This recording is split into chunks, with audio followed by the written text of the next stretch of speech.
Но проект был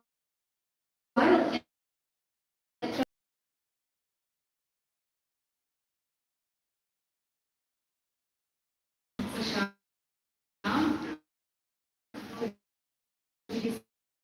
Центральной Азии, по всей Центральной Азии. В этом году мы провели несколько конкурсов на уровне Центральной Азии. Одним из этих конкурсов был Next 30. И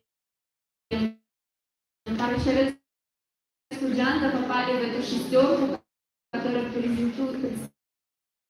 представляет Таджикистан в 30-ке Центральной Азии.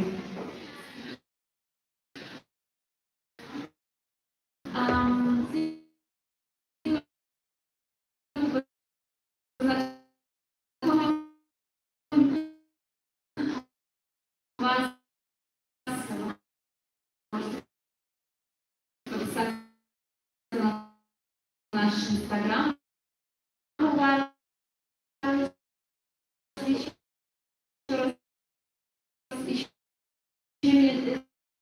Этого не сделали. Но этого проекта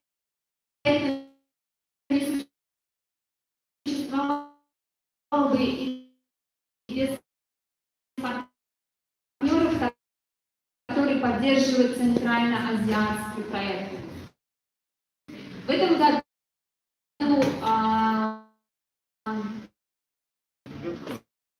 привели удовольствием